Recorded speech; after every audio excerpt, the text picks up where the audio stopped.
Hello friends, Evelyn McKnight, One Arm University. Today we're going to talk about peeling and cutting apples. We had an abundant apple crop this year, so I was really happy to find a tool that helped me cut and slice and peel all in one the apples. There's several different styles available. I purchased it online, but there's lots of places at kitchen gadget stores, department stores. A lot of places will carry this kind of apple peeler core slicer. So once it's put together, this is what it looks like. And this fits, this is a vise to hold it in place on the counter. So, okay. This has a lever that you tighten up to clamp it onto the counter. You do have to get it pretty tight because the motion loosens it up over time. Sometimes I even add an extra pad between the lever and the counter to really help it stay in place. You'll need two kinds of pans, one to collect the peels and one to collect the slices. So here's what I hope to slice today. And this pan is to collect the slices, this pan to collect the peels.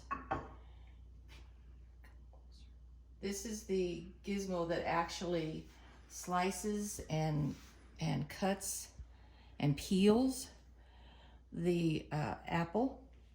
So you have to impale the apple or pear onto these prongs.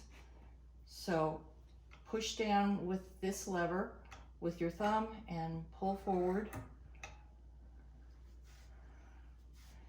Then impale and try to really line it up.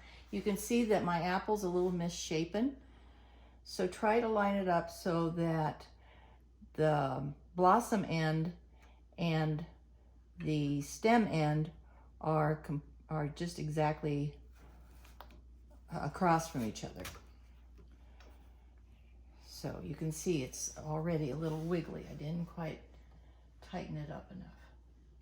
And I'm going the wrong direction, so that doesn't help.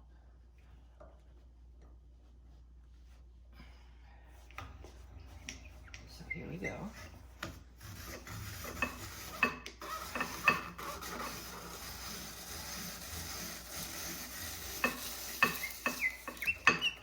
There it is. There are the peels here. And then here is your sliced apple. Now this is in a continuous spiral, so all you need to do is take a knife and cut down one side, and then you have all these rings.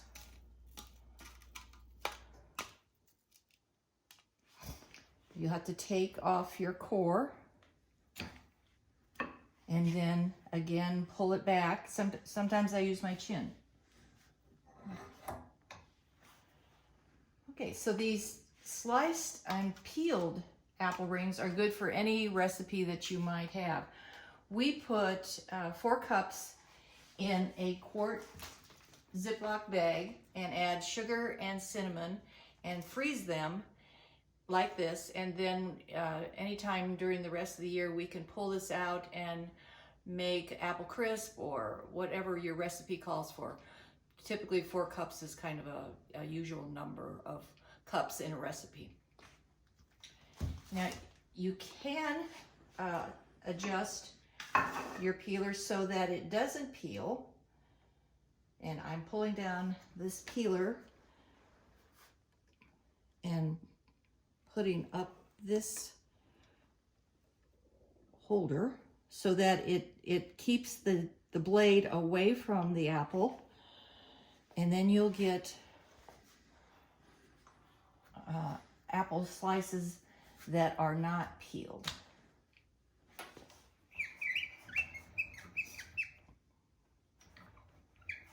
That kind of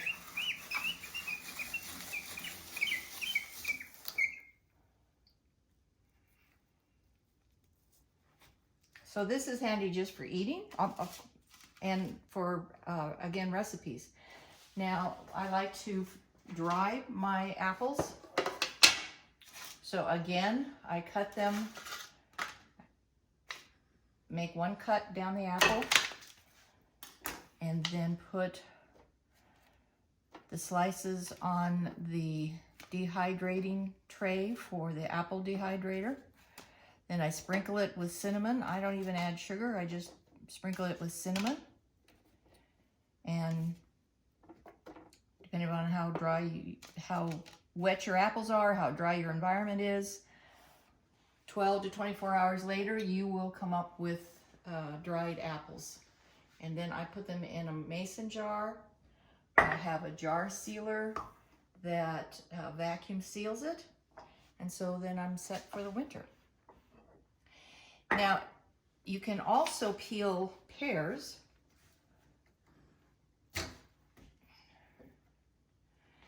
But you do have, with both apples and pears, you do have to be careful that your apple or your pear is not too big. If it's too big, and I'm not going to peel my pear. If it's too big, it won't fit through the cutter or the slicer, and you'll have a mess.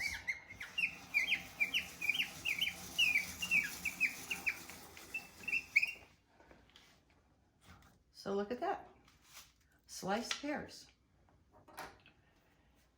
which are also quite tasty to dehydrate.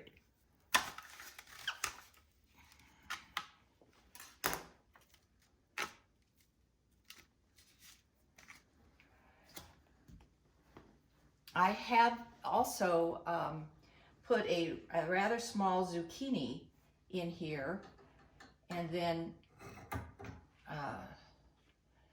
I used the peeling mechanism, and I peeled it and used those peels as zucchini noodles.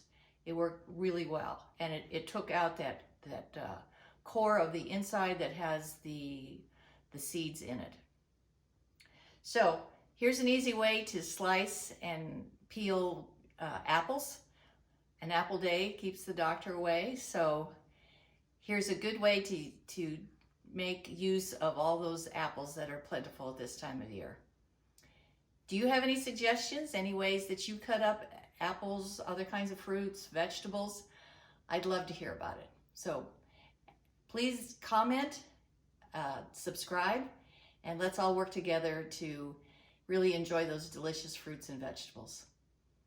Thanks very much. One Arm University. We'll see you next time.